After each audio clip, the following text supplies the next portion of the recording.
This is the story of a man named Stanley.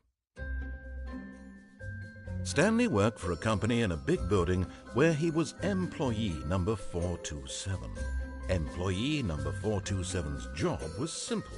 He sat at his desk in room 427 and he pushed buttons on a keyboard. Orders came to him through a monitor on his desk, telling him what buttons to push, how long to push them, and in what order.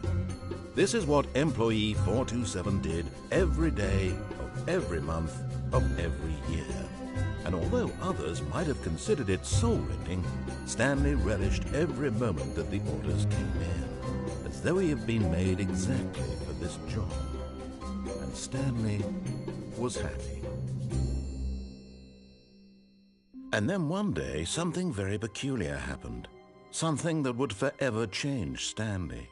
Something he would never quite forget. He had been at his desk for nearly an hour when he realized that not one single order had arrived on the monitor for him to follow. No one had showed up to give him instructions, call a meeting, or even say hi. Never in all his years at the company had this happened, this complete isolation. Something was very clearly wrong. Shocked, frozen solid, Stanley found himself unable to move for the longest time. But as he came to his wits and regained his senses, he got up from his desk and stepped out of his office.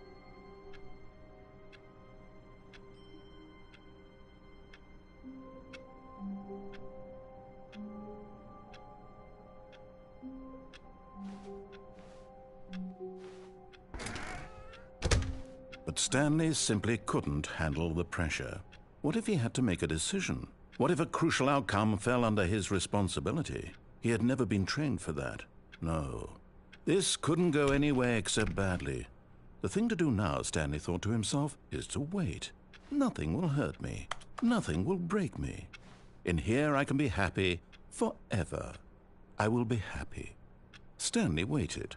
Hours passed, then days. Had years gone by? He no longer had the ability to tell. But the one thing he knew for sure, beyond any doubt, was that if he waited long enough, the answers would come. Eventually, someday, they would arrive. Soon, very soon now, this will end. He will be spoken to. He will be told what to do. Now it's just a little bit closer.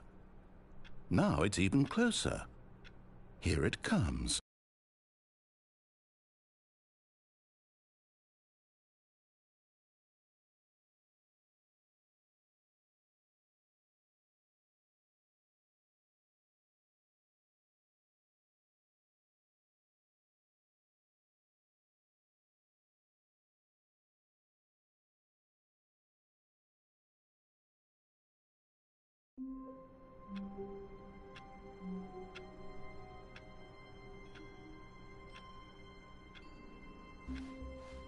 All of his co-workers were gone.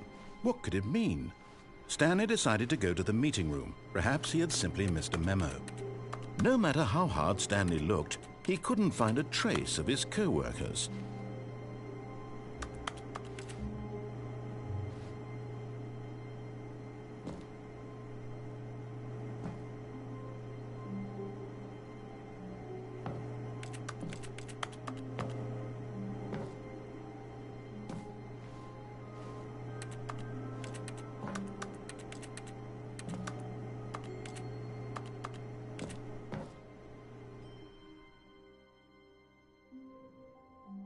At first, Stanley assumed he'd broken the map, until he heard this narration and realized it was part of the game's design all along.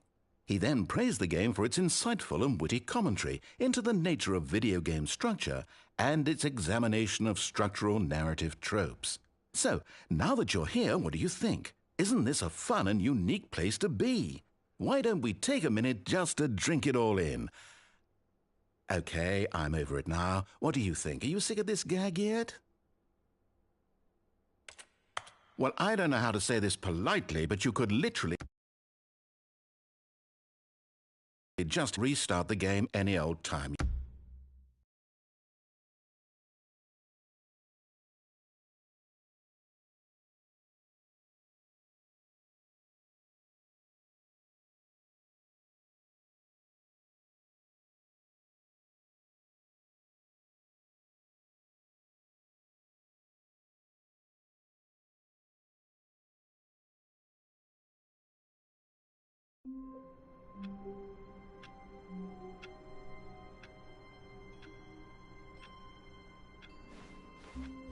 All of his co-workers were gone.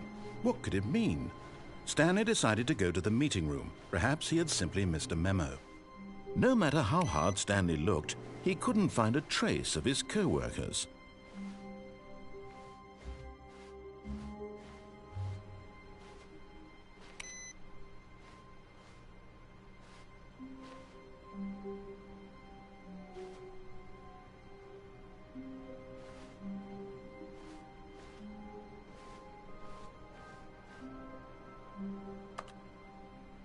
The confusion and the chaos all seemed to melt away as Stanley embraced the bucket.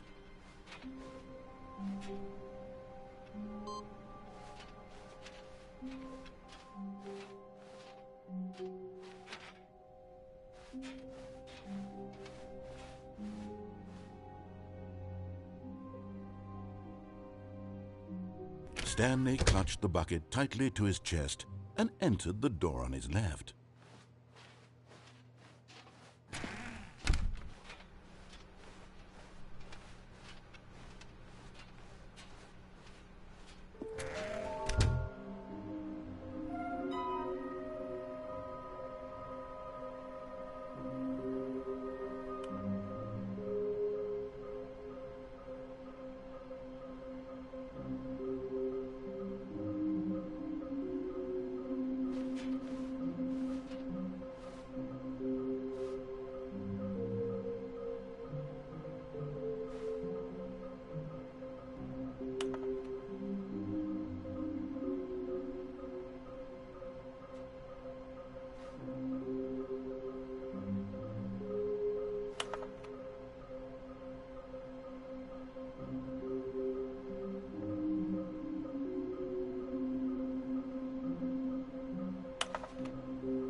Stanley, we must move on from this broom closet, simply because I have no remaining stickers. If I did, you can guarantee we'd be in here for hours.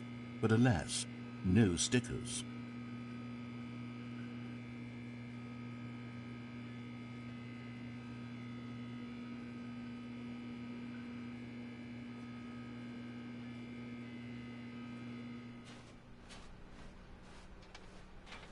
Coming to a staircase, Stanley and the bucket walked upstairs to the boss's office.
Stepping into his manager's office, Stanley was once again stunned to discover not an indication of any human life.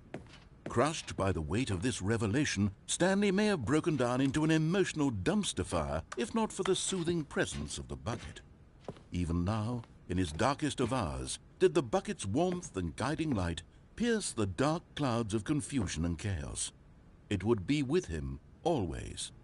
The bucket would, and he knew it. The two of them were inseparable. At this point, Stanley was so absorbed in the tender spiritual connection he shared with the bucket that he didn't notice the keypad behind the boss's desk. Nor in his bliss of simply being near the bucket did he have any notion that the PIN number for the keypad was 2845.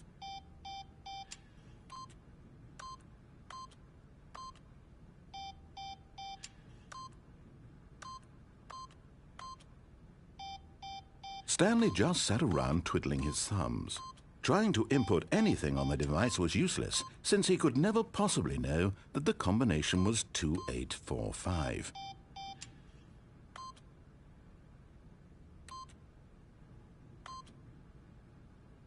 "2845.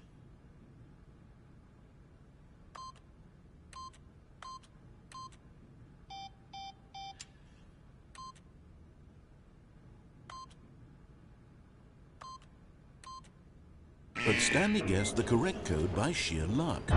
Was it that the bucket knew all along? Was the bucket guiding him? Yes, this is certainly the most logical explanation.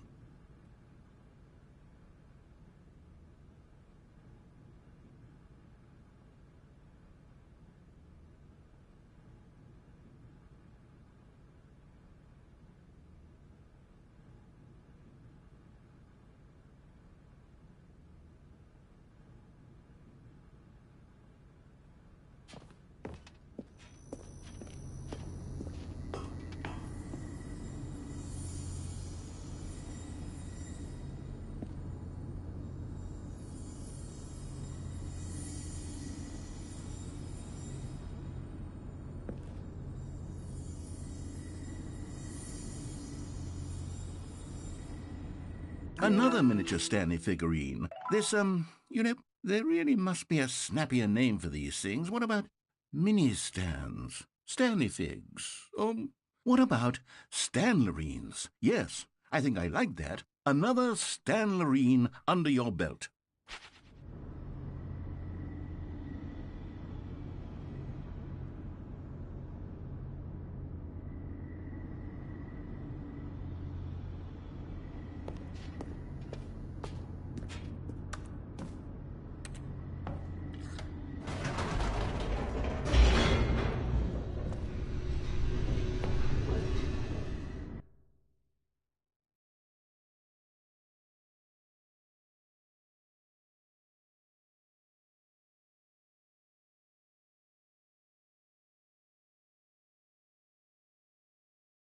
The elevator raced downward, plummeting towards an unknown fate. It would be all Stanley could do to keep himself together, if not for the bucket. Soothing him, comforting him, reassuring that in this darkest moment of uncertainty, he would be all right. The bucket is here for you, Stanley. Everything will be fine.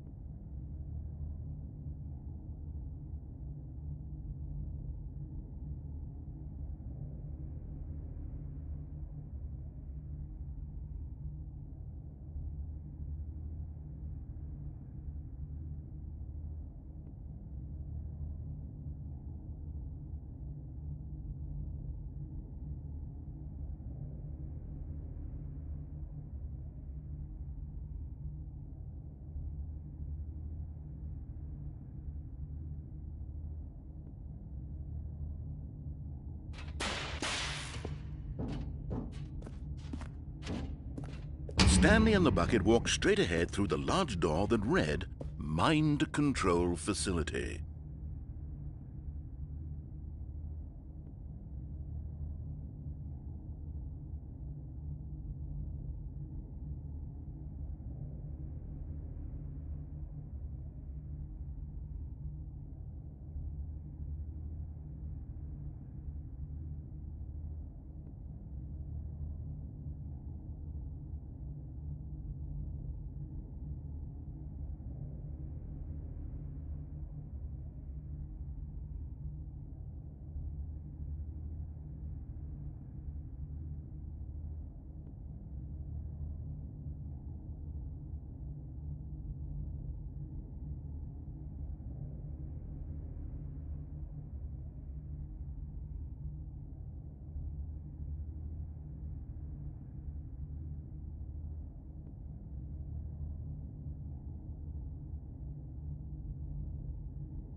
The lights rose on an enormous room packed with television screens.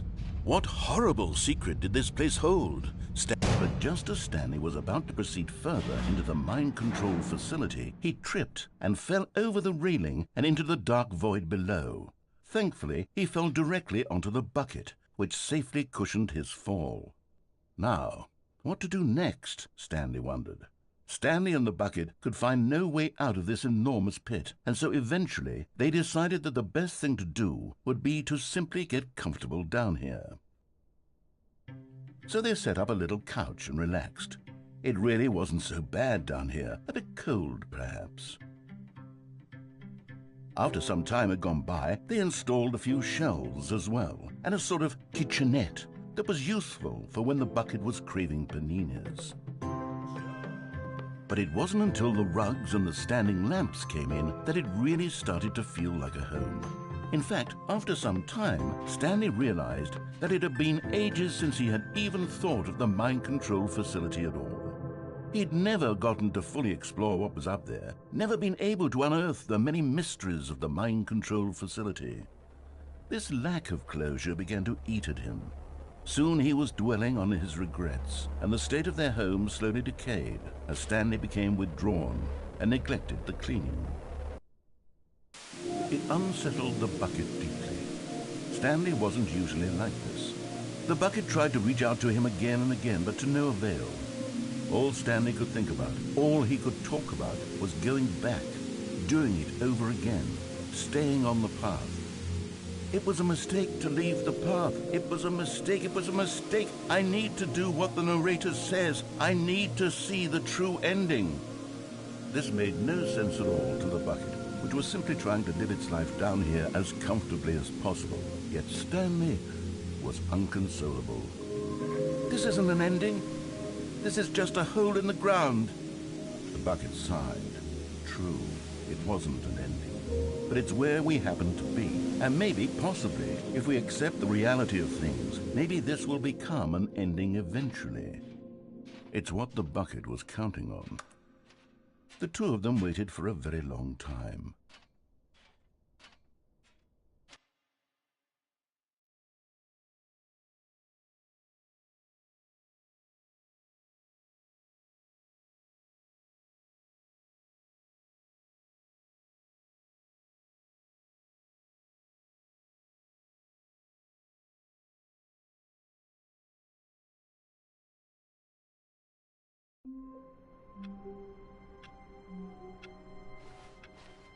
All of his co-workers were gone.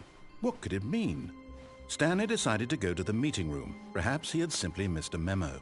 Warmth spread through Stanley's arms. With the bucket in his arms again, he was home. Stanley clutched the bucket tightly to his chest and entered the door on his left.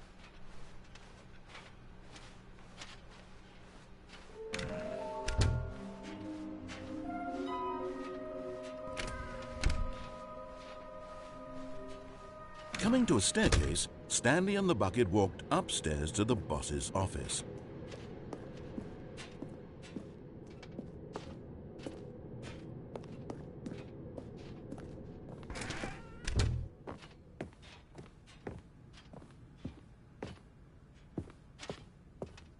Stepping in.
When Stanley came to a set of 2 open doors, he entered the door on his left.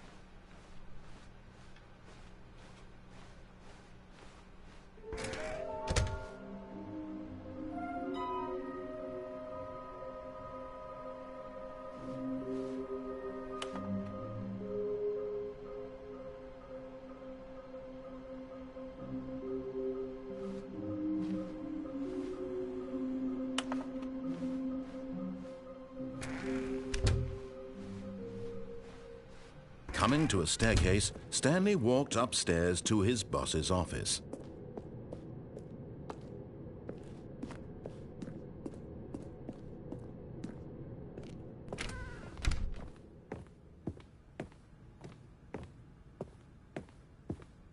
Stepping in...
All of his co-workers were gone. What could it mean? Stanley decided to go to the meeting room. Perhaps he had simply missed a memo.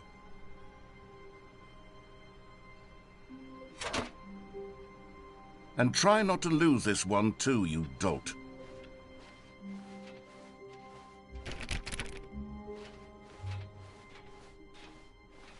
Stanley clutched the bucket tightly to his chest. This was not the correct way to the meeting room.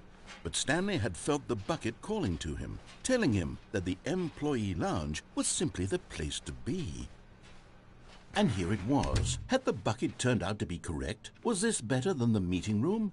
Yes, Stanley thought to himself. Yes, perhaps it truly was. No, never mind. The bucket was wrong. Stanley took the door on his left to go back to the meeting room. No, said the bucket. don't go to the meeting room. Go somewhere else. The cargo lift, yes. Go there. Go to the cargo lift.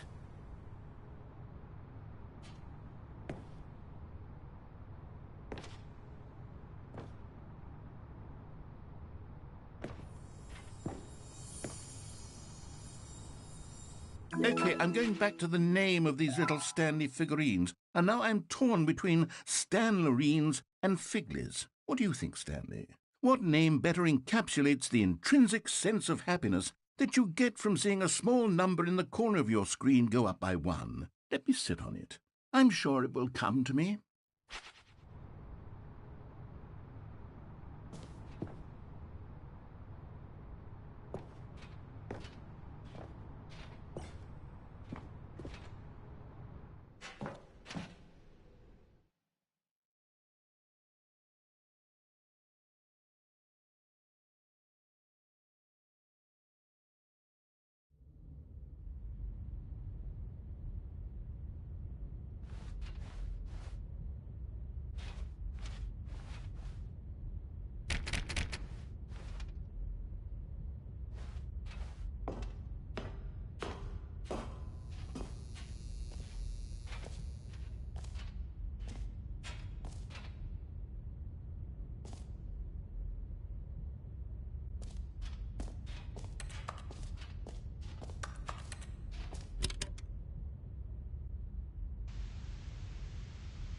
Okay, this is day number 295, tape number...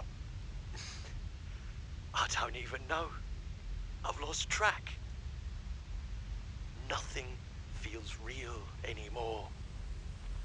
The longer I study this bucket, the less sense anything makes. The sheer euphoria I feel every time I pick it up. No matter how many times I've done it, it's always the same feeling. And the emptiness in my chest when I set it down, it doesn't make sense. There's no explanation for it. I still haven't figured out why I see the world so differently when this bucket is in my arms. Why everything feels so... What do I do with this treasure? I can monetize it. Yes. It's unthinkable the amounts of money people will pay for even just an hour with the bucket. This is my golden ticket. But I have to be careful, because as soon as this gets out, there's going to be a target on my back. Even now, I don't know who might be trying to get... What's that? Who's there?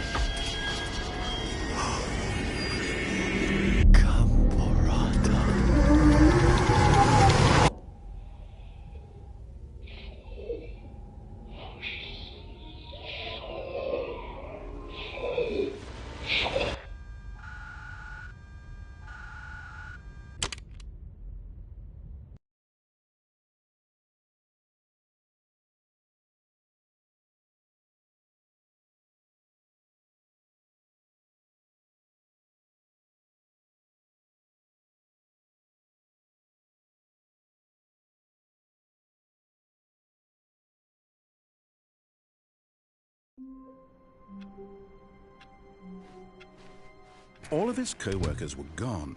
What could it mean? Stanley decided to go to the meeting room. Stanley picked up the bucket and smiled.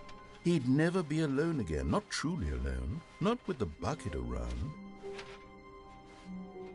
Stanley clutched the bucket tightly to his chest and this was not the correct way to the meeting room. But Stanley had felt the bucket calling to him, telling him that the employee lounge was simply the place to be. And here it was. Had the bucket turned out to be correct? No, never mind. The bucket was wrong. Stanley took the door on his left to go back to the meeting room. No, said the bucket. Don't go to the meeting room. Go somewhere else. The cargo lift, yes. Go. Good, said the bucket. Now ride the lift all the way to the top. There's something up there I need you to do. Stanley did not question why or how this bucket was speaking to him. It should have alarmed him, of course, because buckets can't talk. But Stanley chose not to think about this obvious fact. He was firmly convinced that the bucket had spoken to him, and he unthinkingly did whatever the bucket asked.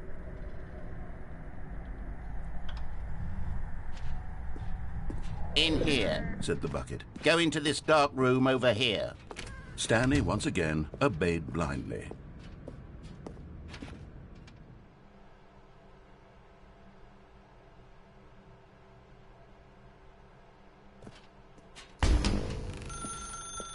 Now pick up the phone, said the bucket. Pick up the phone and it will take us back home, where we can go about life together. Whoa, hold on. Why did you unplug the phone? Were you trying to resist the bucket's orders? Stanley, I was joking. Obviously, the bucket isn't talking to you and telling you to do things. Buckets can't talk. It was a joke. Don't you get the joke? It's funny, Stanley. A talking bucket. Can't you see?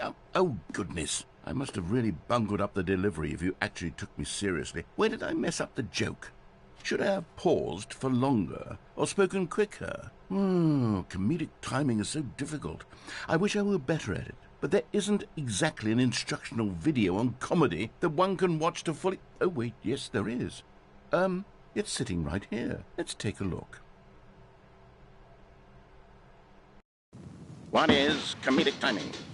What is comedic timing? How does it work? How long should it last?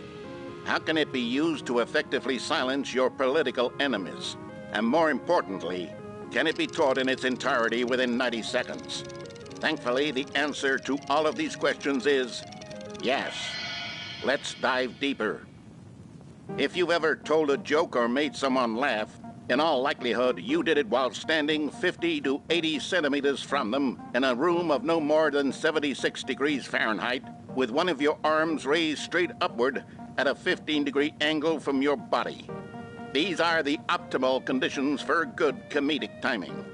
To begin the joke, start by stating and spelling your name.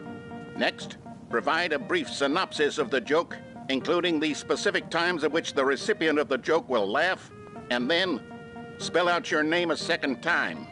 With these steps complete, it's time to begin the humor. Speak the entire joke in no more than 18 seconds and no less than 13 and a half, pausing only for bathroom breaks when necessary. When the joke has concluded, it is customary to inform your listener that the joke is over by declaring in your loudest possible voice, "I'm Dunny with the funny." Let's practice screaming, "I'm Dunny with the funny" now.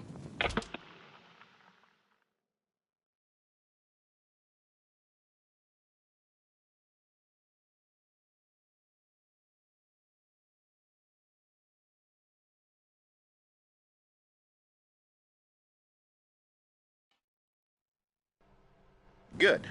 This saying is a perfect example of expectations management, which is the cornerstone of good comedy. Finally, it's time to hand out surveys. Collecting hard data from your audience on how rapt they were throughout the joke is the only way to grow or learn as a comedian.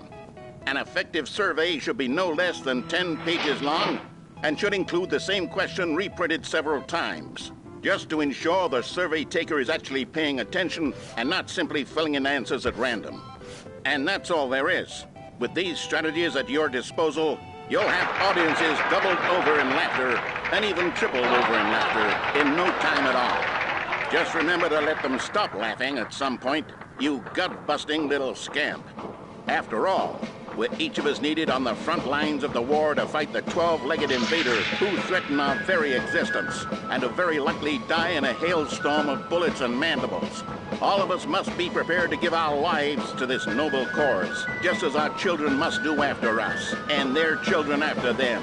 Godspeed, and may Earth reign supreme. Hey, goodness, this video is a little outdated, isn't it? Well, no matter. I think the fundamentals of proper comedic timing are still as relevant today as they were back then. So with that in mind, I believe the only way forward is for us to return to the two doors and walk through all of this again, so I can try telling my story with more appropriate comedic delivery. Come along, let's head back.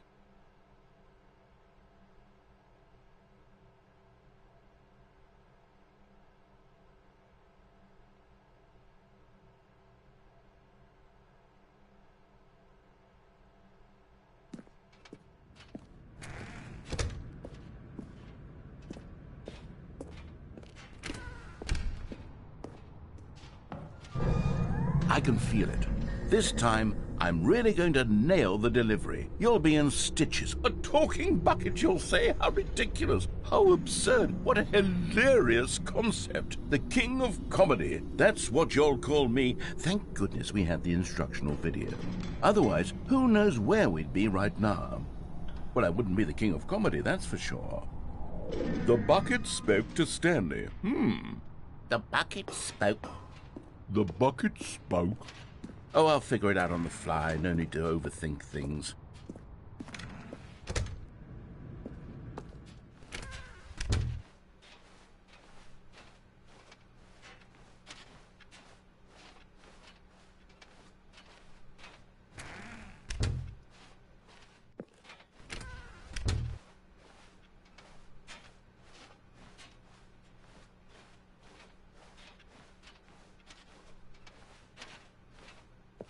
Here we go. You ready?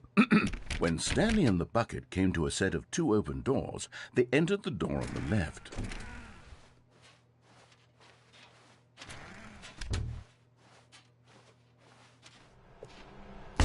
What?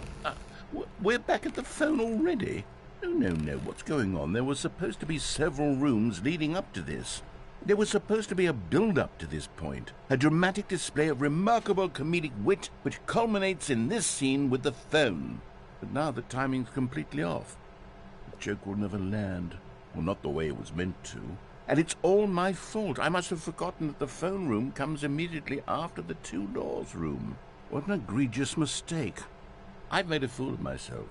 I don't deserve the title of King of Comedy. I'm nothing. I'm not even the lowliest joke-telling whelp.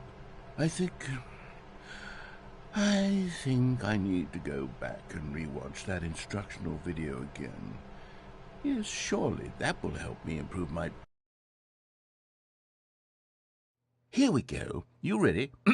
When Stanley and the bucket came to a set of two open doors, they entered the door on the left.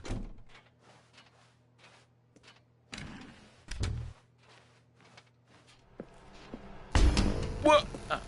We're back at the phone already? No. Here we go. You ready?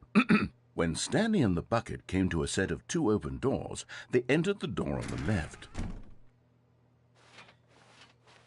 No. You were supposed to go through the door on the right, leading back to the phone.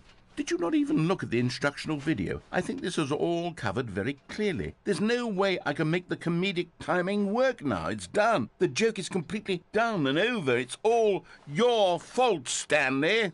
I'm going to be ridiculed in the community of other joke writers. I'm going to be shamed at every one of our meetings from now on. All because you couldn't watch a simple video and take a hint. Are you proud of yourself for bringing me down, Stanley? Are you proud?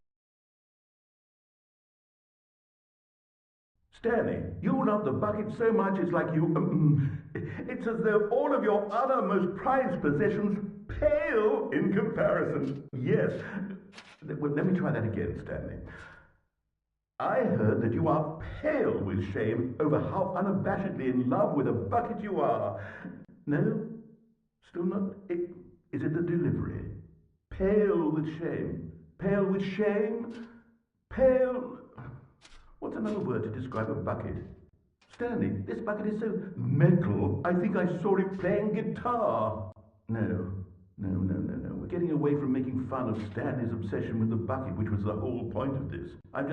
I'm no good at these jokes. I need more instructional videos. That's exactly what it is. That's what will make me the king of comedy again. More instructional videos. Let's see.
All of his co-workers were gone.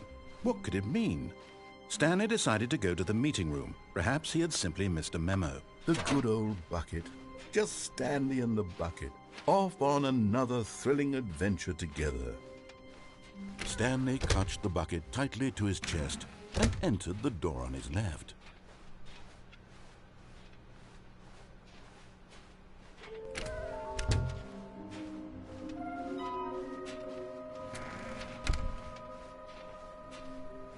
Coming to a staircase, Stanley and the bucket walked upstairs to the boss's office.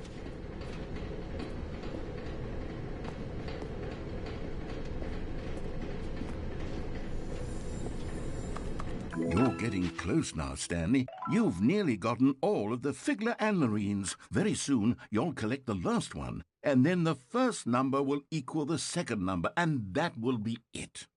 We'll be different people by then. Different in the sense that we used to have none of them, and now we have them all. You can't go back to when you had no Figler anlarines. None of us can.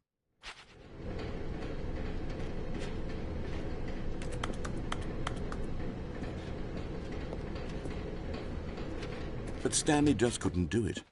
He considered the possibility of facing his boss, admitting he had left his post during work hours. He might be fined for that. And in such a competitive economy, why had he taken that risk?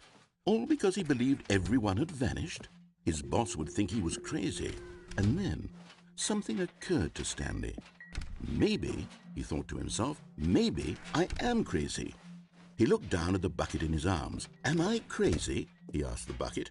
The bucket returned his gaze, but said nothing at all. That's strange, Stanley thought. Usually the bucket is a source of guidance and wisdom for me in difficult times such as these. He held the bucket close, yet felt none of its familiar reassurance and comfort. And that's when Stanley realized, this isn't my bucket. It's just a normal, everyday bucket. Someone else's bucket, perhaps. How did I end up with someone else's bucket? This is all terribly wrong. Surely no good would come from this. Who knows what sorts of bizarre hallucinations Stanley might experience without the psychologically grounding presence of his bucket. And indeed, now he noticed that the rooms were repeating, which was, of course, very odd. And now he felt himself floating off the ground. Oh, gracious, he exclaimed. Without my bucket, I've gone truly mad. Where is it? I must find it. Far off in the distance now, he heard it, calling to him. Stanley! Stanley, it's me, the bucket. Could it truly be? He rushed forward from room to room, passing by one bucket after the next. None of them were his. None of them were his special bucket. Come to me, Stanley. Find me. He had to find the bucket. He had to return to his old friend. It was the only way to truly restore his sanity. And then suddenly, he froze dead in his tracks. He knew where the voice of the bucket had been coming from. The real bucket was inside of him all along. It was incredibly painful. Stanley doubled over in agony and blacked out.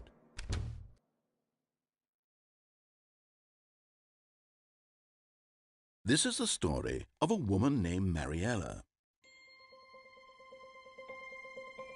Mariella woke up on a day like any other. She arose, got dressed, picked up her bucket of comfort and security, and walked to her place of work. But on this particular day, her walk was interrupted by the body of a man who had stumbled through town, talking and screaming to himself, and then collapsed dead on the sidewalk. Right away, she knew what the problem was. This man had no bucket. Of course he'd gone mad, ranting and raving about a narrator describing all of his actions and how everything is predetermined and free will is an illusion and it's all just a video game. It could all have been prevented if only he'd taken his bucket with him. Perhaps he didn't even realize he'd forgotten his bucket at home in the first place. How cruel the world can be, Mariella thought, and she hugged her own bucket even tighter. But of course, she had no time for this. There were a myriad of confusing problems she would soon have to confront at work, for which her bucket would provide absolute guidance and total clarity on everything. Heck yes, she thought to herself, my life kicks ass. And she backflipped all the way to work.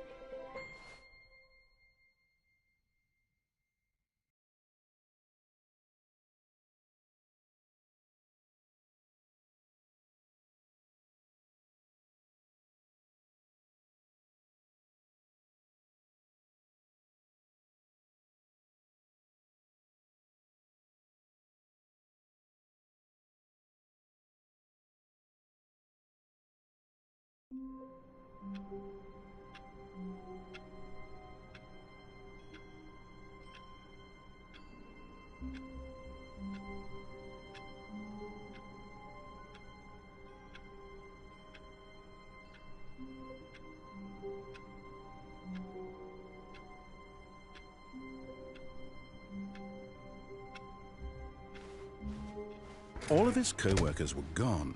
What could it mean?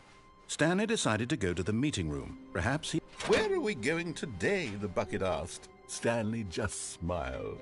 Anywhere they went together would be perfect. Stanley clutched the bucket tightly to his chest and entered the door on his left.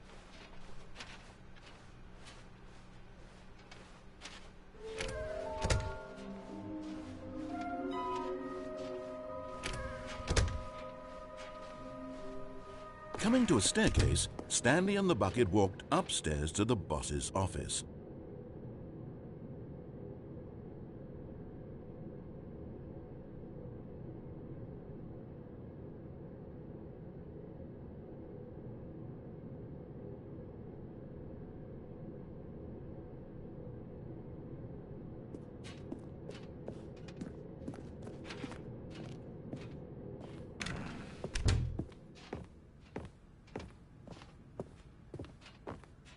Stepping into his manager's office, Stanley was once again stunned to discover not an indication of any human life. Crushed by the weight of this revelation, Stanley may have broken down into an emotional dumpster fire if not for the soothing presence of the bucket. Even now, in his darkest of hours, did the bucket's warmth and guiding light pierce the dark clouds of confusion and chaos. It would be with him always. The bucket would, and he knew it. The two of them were inseparable. At this point, Stanley was so absorbed in the tender spiritual connection he shared with the bucket that he didn't notice but Stanley guessed the correct code by sheer luck. Was it that the bucket knew all along? Was the bucket guiding him? Yes, this is certainly the most logical explanation.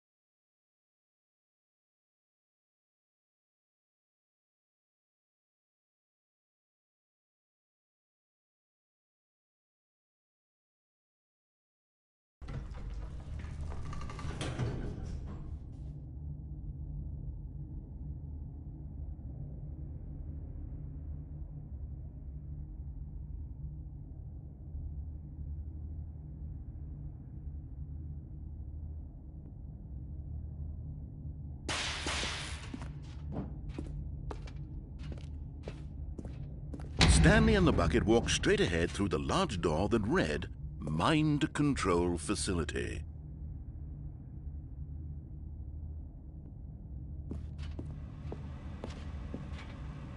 Although this passageway had the word escape written on it, the truth was that at the end of this hall, Stanley and the bucket would both meet a violent death.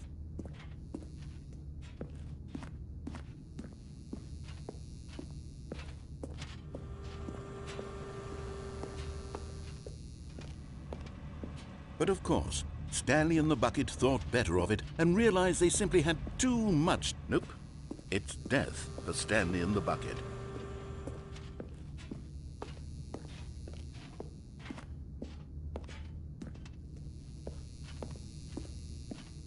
The door behind them was not shut. Stanley and the bucket still had every opportunity to turn around and get back on track.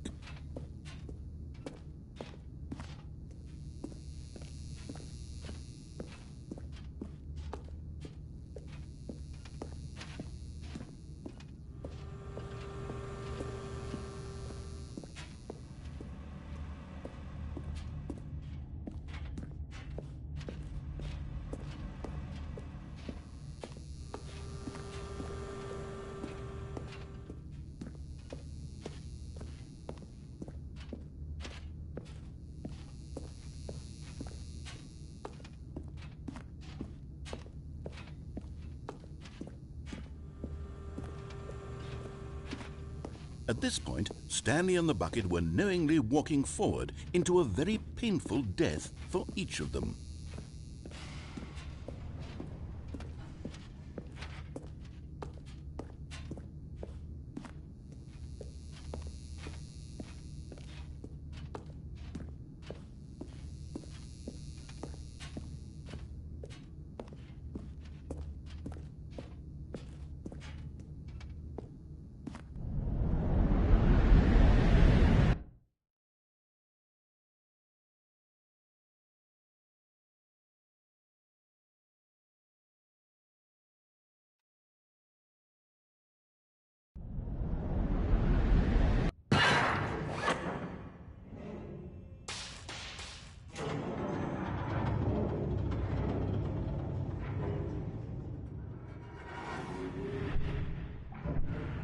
As the machine whirred into motion and Stanley and the bucket inched closer to their demise, Stanley reflected on how meaningless the bucket's warmth and comfort had turned out to be.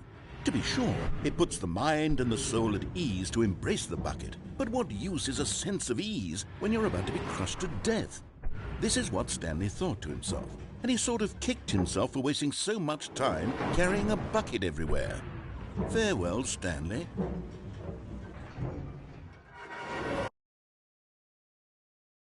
"Farewell, Stanley," cried the narrator, as Stanley and the bucket were led helplessly into the enormous metal jaws. In a single visceral instant, the bucket's life came to an end as it was crushed violently to death.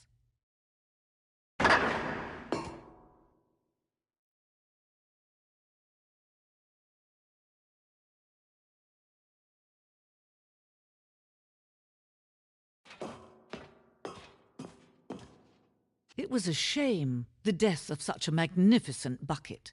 It's true that all buckets are radiant in their own way, but this one stood above the rest. It was a glorious bucket to behold.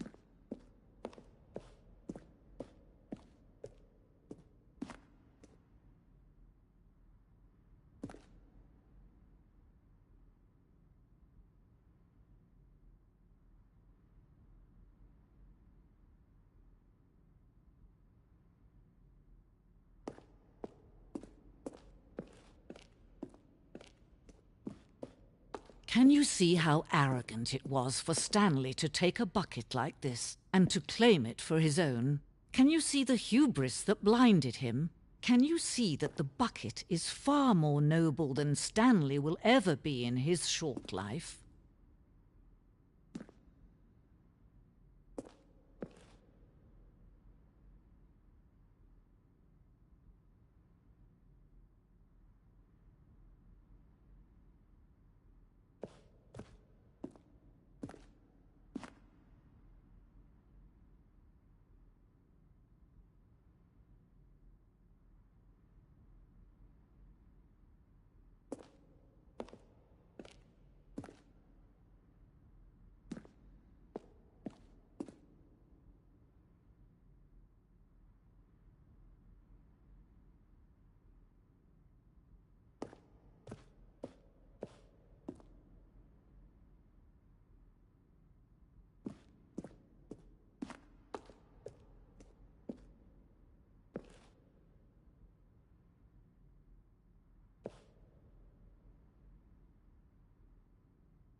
No man can own a bucket, and certainly not a bucket as dazzling to behold as this one. It is man who should kneel before the bucket.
But there is something we can do. Something we can do together, you and I, that will right this terrible wrong.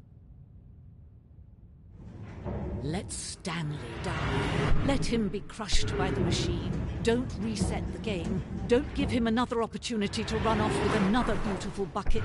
We can save the world's buckets from their treatment as tools and implements if only we let Stanley die together. The bucket shall take its place as ruler, as leader, as commander of a new world, a new vision.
All of his co-workers were gone.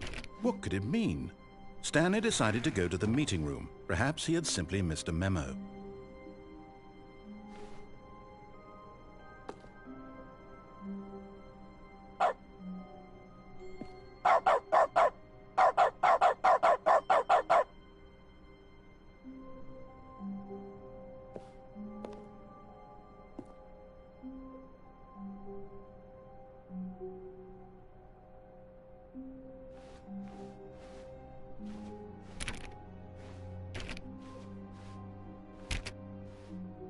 Stanley went around touching every little thing in the office, but it didn't make a single difference, nor did it advance the story in any way.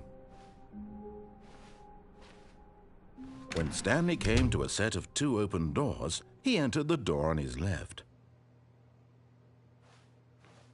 This was not the correct way to the meeting room, and Stanley knew it perfectly well. Perhaps he wanted to stop by the employee lounge first, just to admire it. The lounge was sublime, a work of art. What was it about this room that called so deeply, and so pursed but eager to get back to business? Stanley took the first open door on his left. Stanley was so bad at following directions, it's incredible he wasn't fired years ago. Look, Stanley, I think perhaps we've gotten off on the wrong foot here. I'm not your enemy, really, I'm not. I realize that investing your trust in someone else can be difficult, but the fact is that the story has been about nothing but you all this time. There's someone you've been neglecting, Stanley. Someone you've forgotten about. Please, stop trying to make every decision by yourself. Now, I'm not asking for me, I'm asking for her. This is it, Stanley. Your chance to redeem yourself. To put your work aside. To let her back into your life. She's been waiting. That's her, Stanley. You... Oh, no, you can't... Did you just unplug the phone?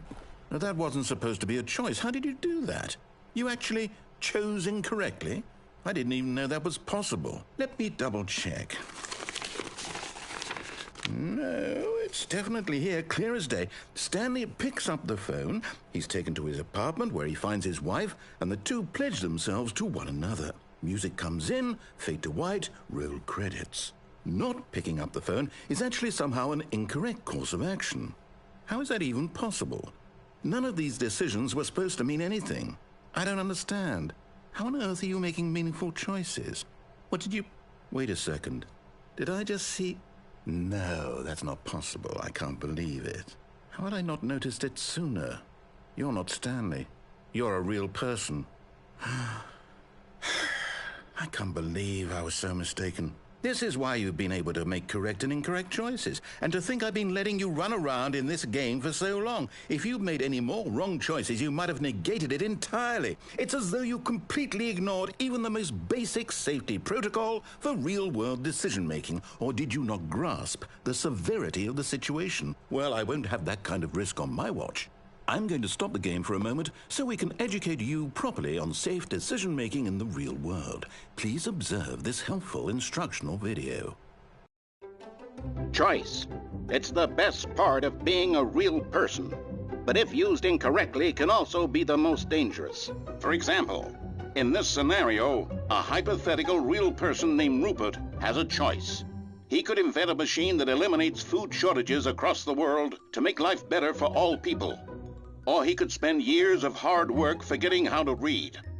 Which choice would you make? Remember that unlike here, the real world makes sense, and at no time should you make a choice that does not conform to rational logic. If you find yourself speaking with a person who does not make sense, in all likelihood, that person is not real. Allow the person to finish their thought, then provide an excuse why you cannot continue talking. Turn to a partner and practice saying, "My goodness, is it 4:30? I'm supposed to be having a back, sack, and crack."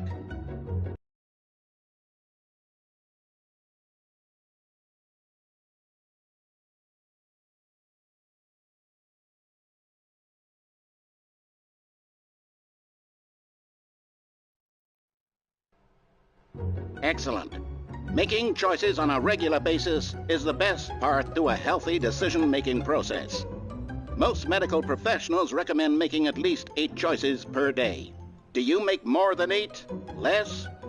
And finally, if you begin to wonder if your choices are actually meaningful and whether you'll ever make a significant contribution to the world, just remember that in the vast infiniteness of space, your thoughts and problems are materially insignificant, and the feeling should subside. At this time, your instructor will guide you in an exercise to test and reinforce the material covered in this video. Welcome back. You may have noticed that this room has begun to deteriorate as a result of narrative contradiction. But not to worry. Now that you're properly informed on good decision-making, we're going to revisit a choice you made just a few minutes ago and see what the correct thing to do would have been. This way, please.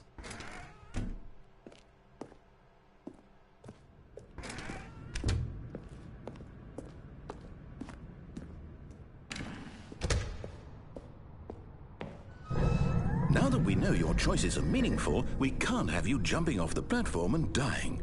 Imagine the main character dying senselessly halfway through the story. That story would make no sense at all. We just need to get you home as soon as possible before the narrative contradiction gets any worse. Unfortunately, it seems this place is not well equipped to deal with reality.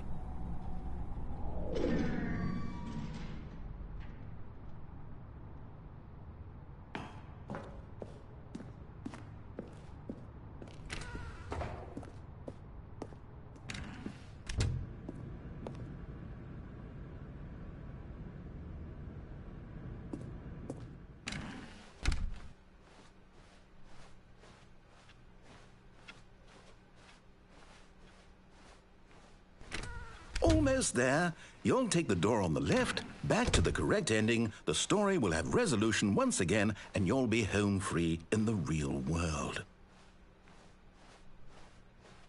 Now remember, all you need to do is behave exactly as Stanley would. That means choosing responsibly and always putting the story first. I'm quite sure you'll be up to the task. Just follow my lead and you'll be fine. All right. When Stanley came to a set of 2 open doors, he entered the door on his left. No! Why did you do that? Quickly, hurry back in the other direction. Perhaps we're not too late.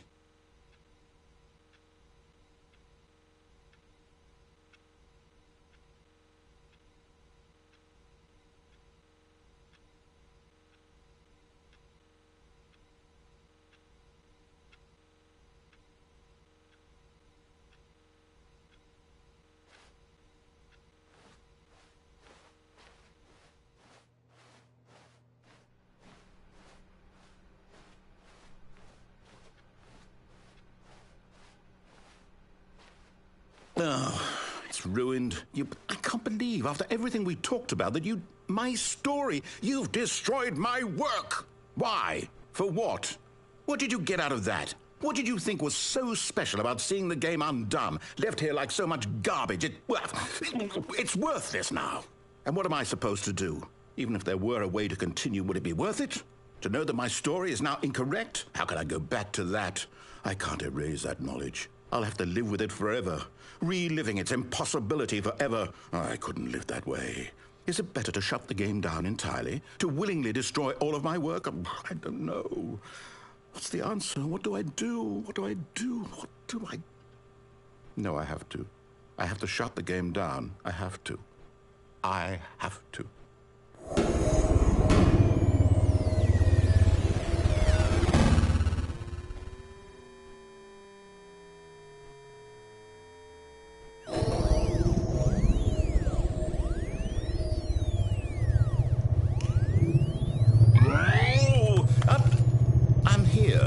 I'm still here in this pile of rubbish, with you, who thought you were so clever.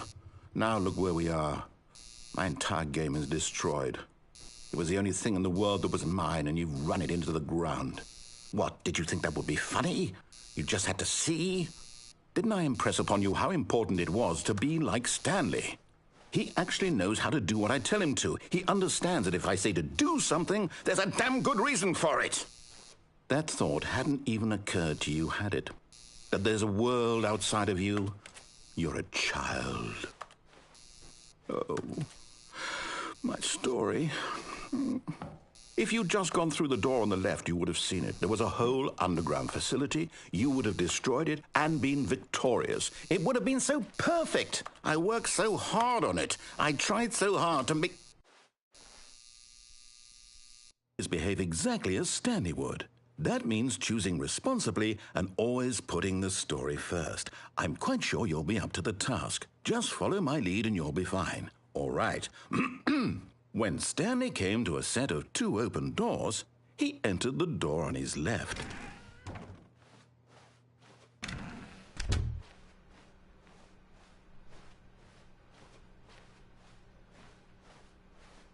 Yet there was not a single person here either. Feeling a wave of disbelief, Stanley decided to go up to his boss's office, hoping he might find an answer there.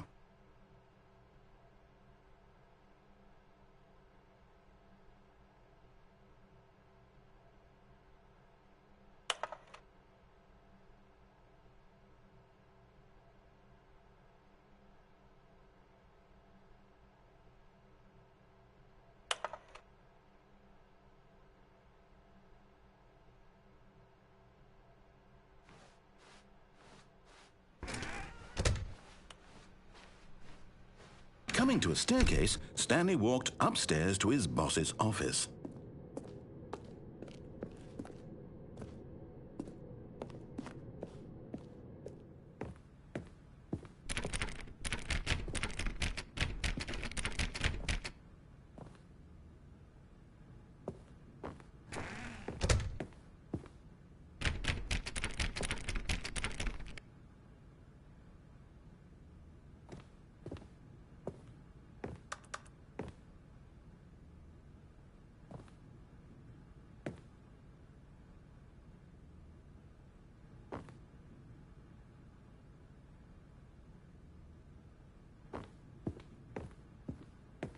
Stepping inside his manager's office, Stanley was once again stunned to discover not an indication of any human life.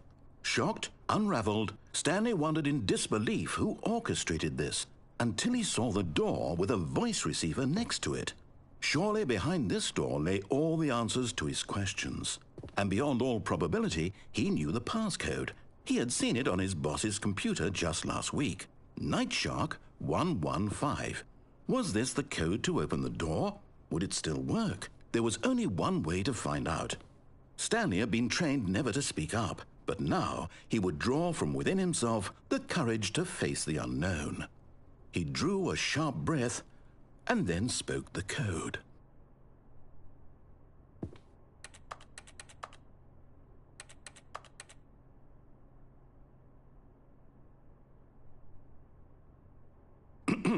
Stanley spoke the code. Night Shark 115. He spoke it into the receiver, right there on the wall.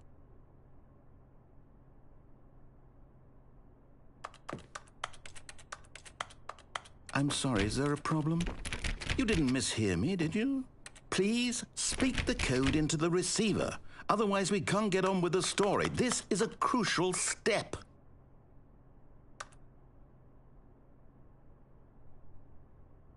Okay, fine, you're not going to do it, but you know what? It's pretty humiliating to bring you this far, only for you to suddenly decide you have better things to do. I asked you for this one single thing, for your respect. The kind of respect Stanley shows for his choices. He knows what it means to take a story seriously. If you didn't want to see what I had to show you, then why did you come here? You had a choice, you know. You could have gone through the door on the right. You could have done whatever the hell you wanted over there. Why did you come this way? Speak. Say something to me. Explain yourself, you coward. You... When Stanley came to a set of 2 open doors, he entered the door on his left. Stanley? Hello? Are you... Is everything okay? Stanley, please. I need you to make a choice. I need you to walk through the door. Are you listening to me? Can you hear me? Is everything all right? Stanley, this is important. The story needs you. It needs you to make a decision. It cannot exist without you. Do you understand me? Whatever choice you make is just fine. They're both correct. You cannot be wrong here. We can work together. I'll accept whatever you do. I simply need you to take that step forward, please. Choose. Do something. Anything. This is more important than you can ever know. I need this. The story needs it. So, you hear me? Are you there? Are you listening to this? Stanley, are you there? Okay. It's okay, I can wait. You need time to decide. Time to make sure your choice is correct. That is the best choice. That's all right. I'll wait for you to decide what's the right thing to do. Take as much time as you need.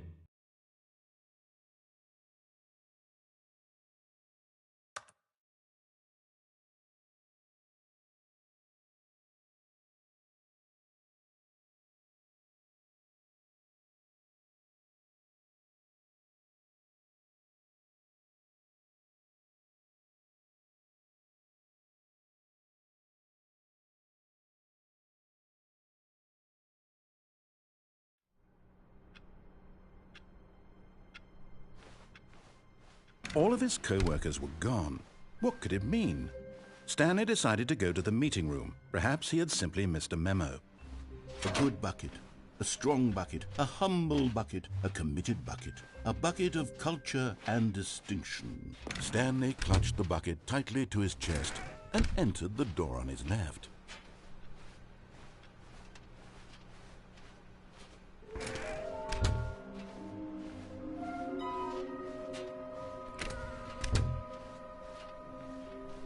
Coming to a staircase, Stanley and the bucket walked upstairs to the boss's office.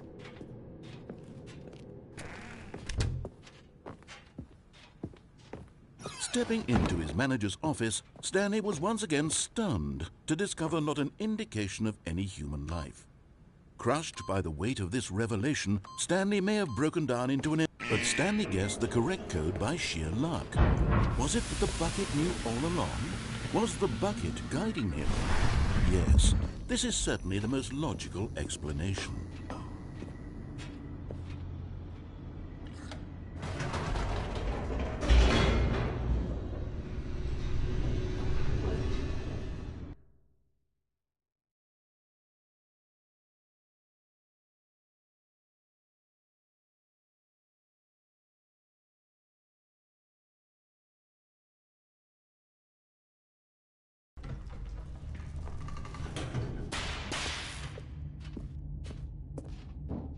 Stanley and the bucket walked straight ahead through the large door that read, Mind Control Facility.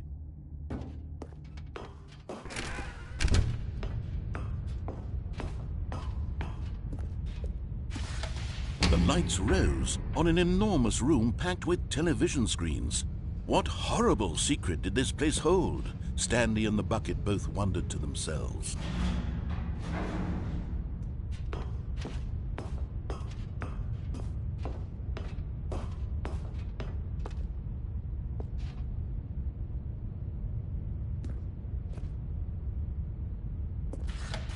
The monitors jumped to life, and Stanley nearly dropped the bucket in shock.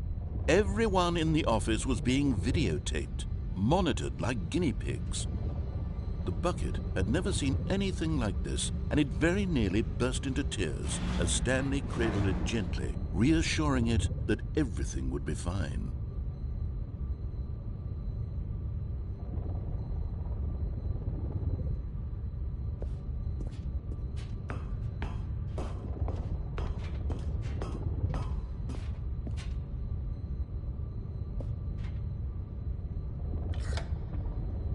Was the bucket under the mind control facility's influence as well?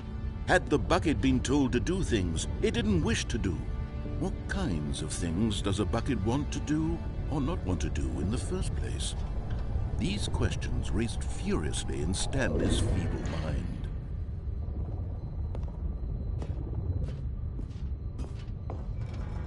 No! He screamed into the bucket. He couldn't accept it. His own life in someone else's control, never! He squeezed the bucket tighter, his one friend in the entire world. At this point, he could trust no one except for the bucket.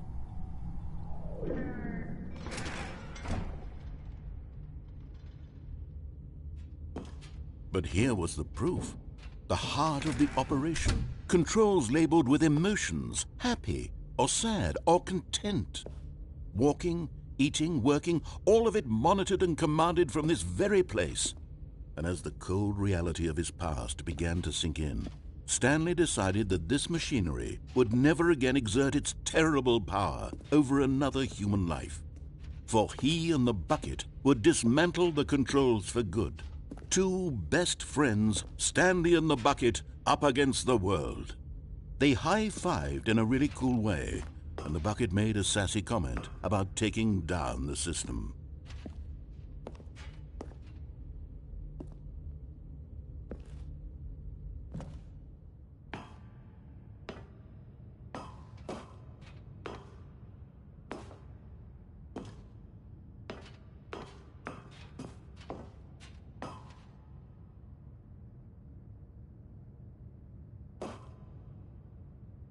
When at last they came to the source of the room's power, Stanley and the bucket knew it was their obligation to put an end to this horrible place and to everything it stood for.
Stanley and the bucket waited in blackness. Was it over? Yes, they had done it. Stanley and the bucket had defeated their greatest and darkest enemy, freed themselves from the tyrannical grip of the evil mind control machine. Freedom was now mere moments away. Excitedly, the two of them began to discuss the kind of life they wanted to live once they stepped through this massive door. The bucket wanted to learn to roller skate. Stanley wanted to sneeze in every country on Earth. Both of them wanted to begin watching a movie, any movie, but then stop it halfway through and begin watching it in reverse from the end. True, it was a simple life they envisioned, but it was one they'd lived together, with one another to lean on, to trust, to support, and to... What? Wait. What was happening? Why had the door stopped? Was Stanley and the bucket not about to be freed? An unbearable silence filled the room, lingering in uncertainty, until finally the truth hit Stanley square in the face. This building did not want the bucket to leave. Even the facility itself recognized the incredible calming presence of the bucket, needed the soothing warmth of the bucket, would go to any lengths not to part with the bucket. No. Stanley can't leave this place, not while he has such a precious bucket in his arms. Not while this building has anything to say about it. Stanley realized he would never again leave this very room. But at least he has the bucket. To be trapped eternally in darkness isn't really so bad, Stanley thought to himself. As long as I have my bucket with me, right? I'll be okay, won't I? Stanley gulped. Very soon now, he was about to find out.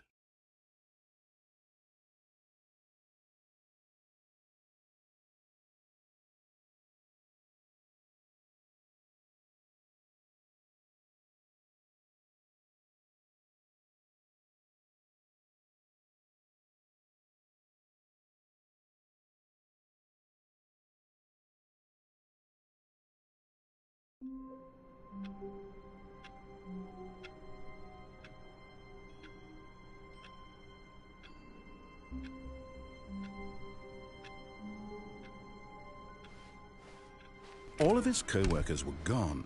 What could it mean? Stanley decided to go to the meeting room. Perhaps he had simply missed a memo.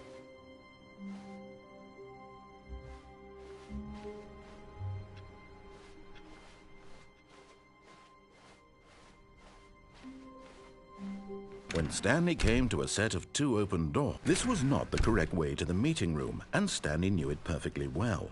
Perhaps he wanted to stop by the employee lounge first, just to admire it.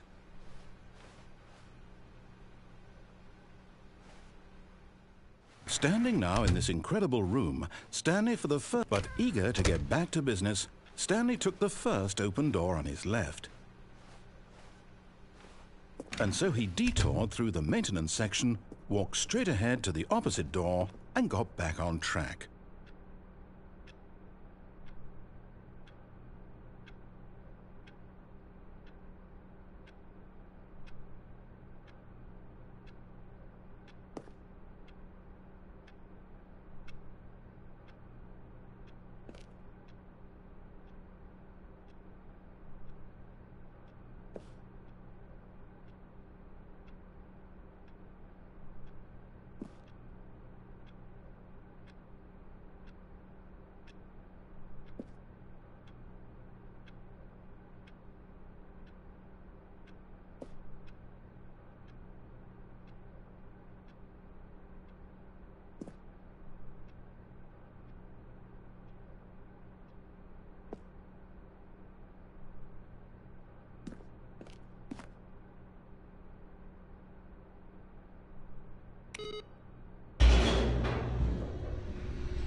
But Stanley didn't want to go back to the office.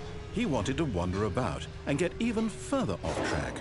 So now in order to get back, he needed to go,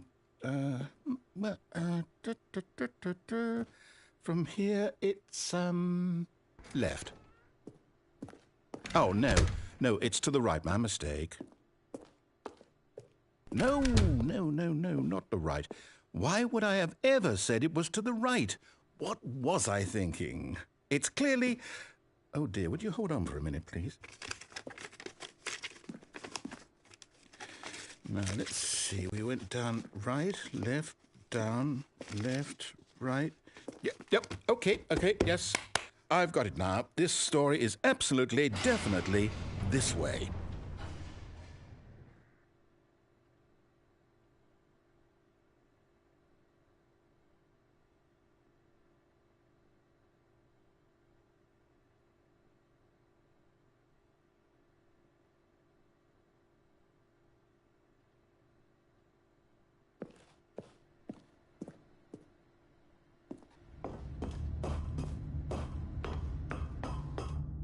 No. This isn't right at all. You're not supposed to be here yet. This is all a spoiler. Quick, Stanley, close your eyes. Okay. We just have to get back to, oh, who am I kidding? It's all rubbish now. The whole story completely unusable. How about, rather than waste my time trying to salvage this nonsense, we'll just restart the game from the beginning. And this time, suppose we don't wander so far off track, Okay, from the top.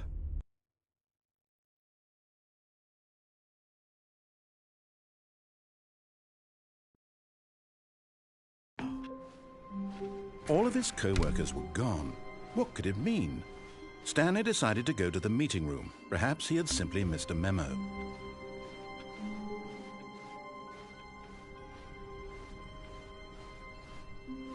When Stanley...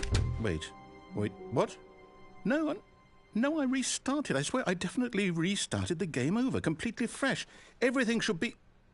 Oh, did something change? Stanley... Did you change anything when we were back in that room with all the monitors? Did you move the story somewhere or... Hold on. Why am I asking you? I'm the one who wrote the story. It was right here just a minute ago. I know for sure that it's here somewhere. Okay, then. It's an adventure. Come, Stanley. Let's find the story.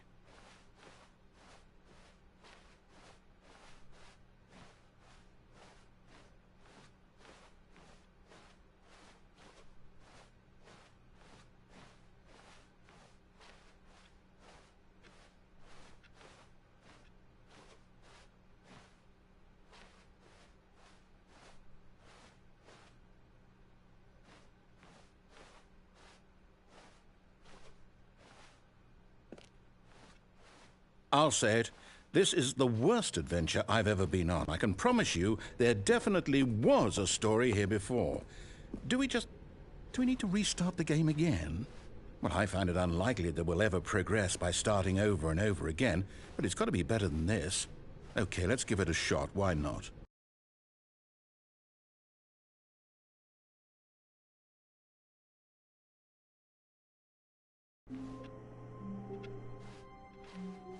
All of his co-workers were gone. What could it mean? Stanley decided to go to the meeting room. Perhaps he had simply missed a memo.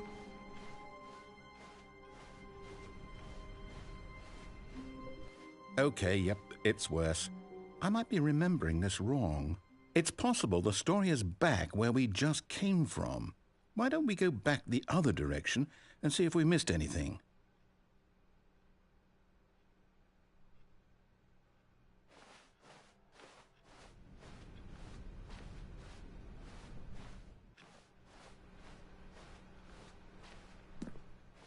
Aha! I knew we'd miss something. The story. Here it comes. No, wait. Never mind. Not the story. Okay, let's head back the other way and retrace our steps.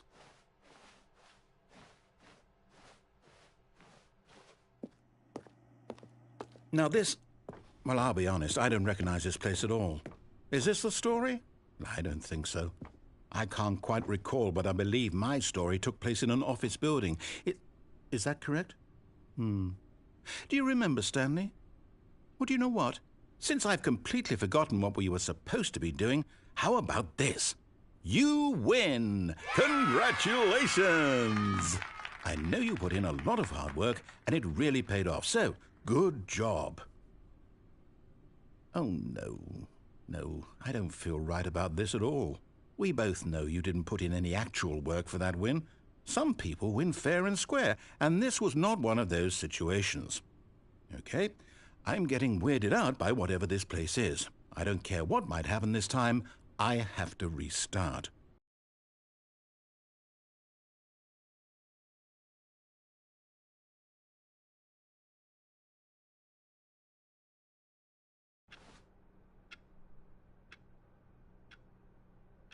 All right, I've got a solution. This time, to make sure we don't get lost, I've employed the help of the Stanley Parable Adventure Line. Just follow the line. How simple is that?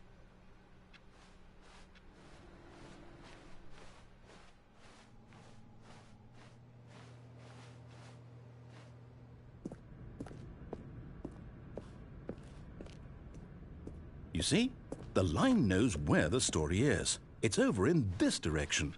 Onward, Stanley, to destiny. Though, here's a thought. Wouldn't wherever we end up be our destination, even if there's no story there? Or to put it another way, is the story of no destination still a story? Simply by the act of moving forward, are we implying a journey such that a destination is inevitably conjured into being via the very manifestation of the nature of life itself? Whoa. Hang on. That got a bit weird back there. Well, I'd like to apologize. Not sure where I was going with all that. You know what? I think what we need right now is a bit of music to lighten the mood.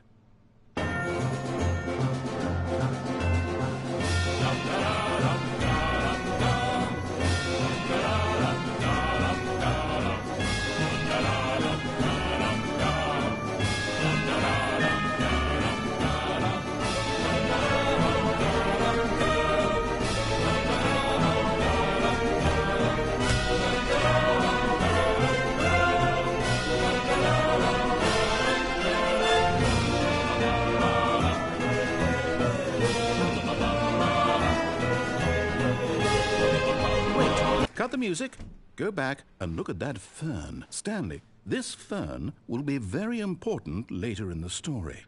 Make sure you study it closely and remember it carefully. You won't want to miss anything.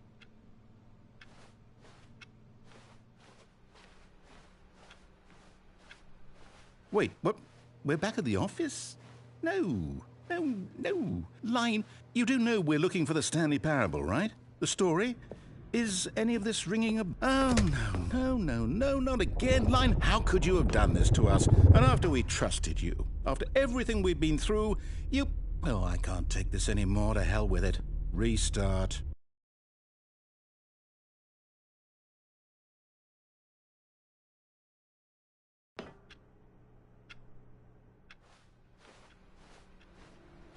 You know what, Stanley?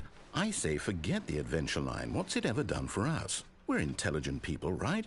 Why can't we make up our own story? Something exciting, daring, mysterious. Ooh, this all sounds perfectly doable. Why don't we simply start wandering in, well, I don't know. How about this direction?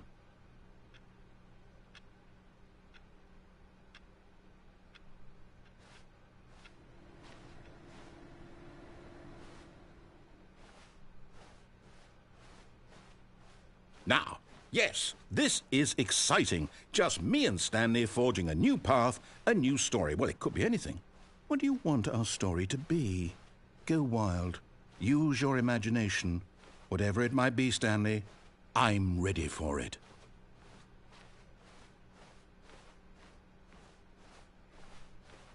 Oh, no, not you again. Stanley, I'd also like to veto the line from having any role in our awesome new story. No lines or monitor rooms.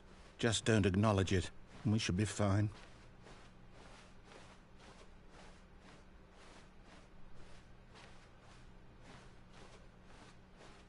Ah, a choice.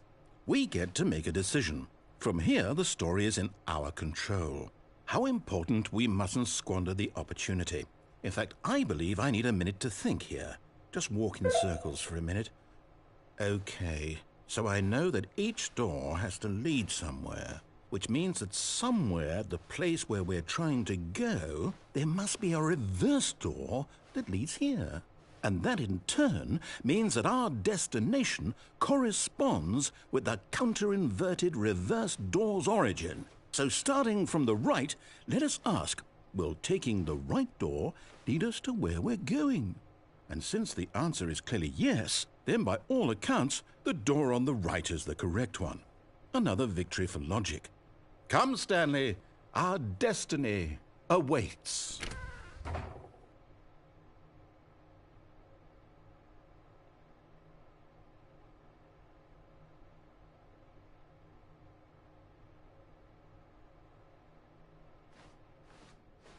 Oh, hold up, what's this?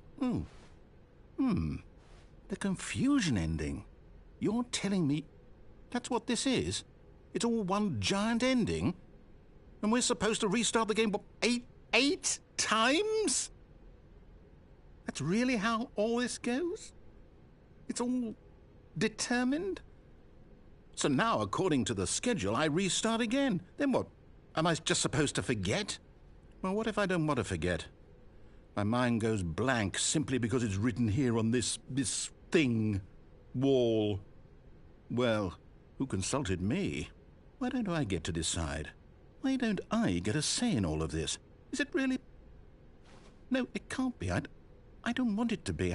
I don't want the game to keep restarting. I don't want to forget what's going on. I don't want to be trapped like this. I won't restart the game. I won't do it. I won't do it. I won't do it. And the timer stopped? Does that mean, did we do it? Did we break the cycle? The, whatever it is that made this schedule? How would we even know? Will someone come for us? Will something happen? So, okay. I guess now we just wait, you know. I suppose in some way that this is a kind of story, wouldn't you agree? I'm not quite sure if we're in the destination or the journey, though they're always saying that life is about the journey and not the destination, so I hope that's where we are right now. We'll find out, won't we? Eventually. Well, in the meantime, if you...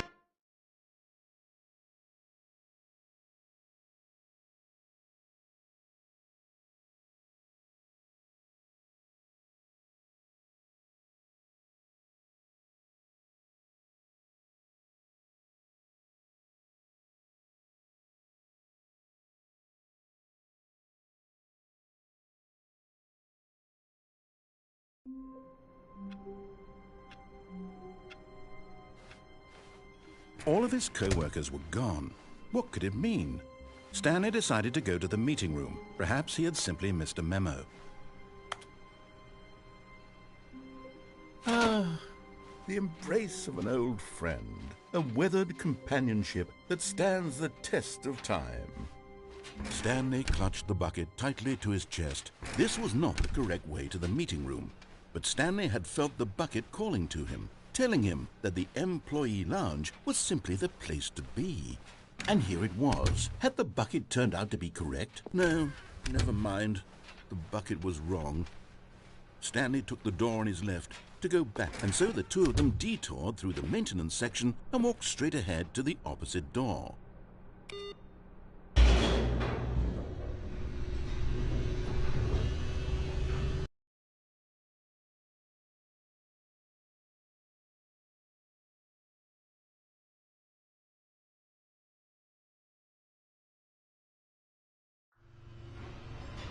Oh, good, Stanley. I'm glad you found your way here. I knew you'd find this place eventually.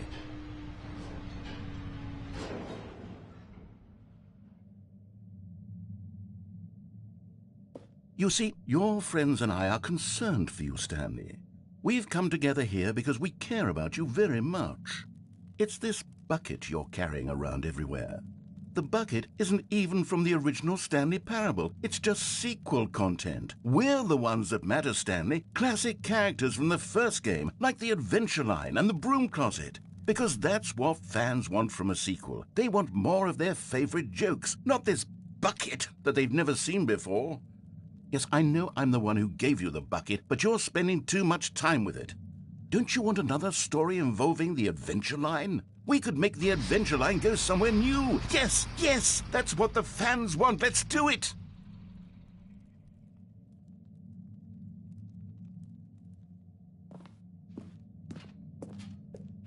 Whee! Look at that wacky line. Who knows where it'll go off to next? Oh, and it played some silly music as well.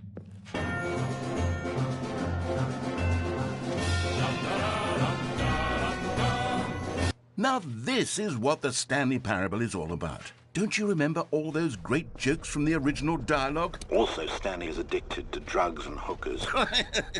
Yes, it's as classic now as it was back then. Let's do it for the fans, Stanley. Let's give them more content exactly like this. But if we want to do that, you're going to have to give something up. Don't you get it, Stanley? We need to get rid of the bucket. That's why I'm very proud to introduce a brand new character. This is the Bucket Destroyer. I think it'll make a wonderful new addition to the rich lore of the Stanley Parable. True, it also was not in the original game, but it's such a well-fleshed-out character with so much personality that to me it already feels as though it's been part of the cast all along. Don't you agree? Can you guess what the Bucket Destroyer does? Surely you don't need me to spell it out for you. Go ahead now, Stanley. Say goodbye to the bucket, and then pop it into the machine when you're ready.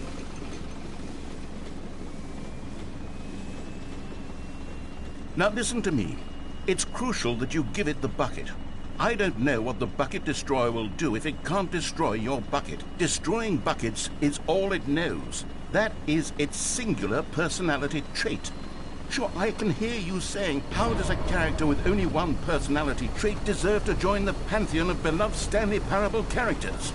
Well, you see, if you were to really explore the Bucket Destroyer, you would see that its desire to crush buckets is so densely loaded with complexity and nuance that it's really like 10 personality traits. What other object in this game can you even say that about? The broom closet? Certainly not. I wonder what sort of Bucket Destroyer merchandise the fans will be clamoring for after this. Okay, the Bucket Destroyer is getting very upset now. You'll have to hurry and feed it. We can't get back to the classic Stanley Parable characters like the Adventure Line or the Bucket Destroyer until you crush that damn bucket. Quickly now, the fans are waiting. Do it, the fans, Stanley. Give the fans what they want. Hurry and...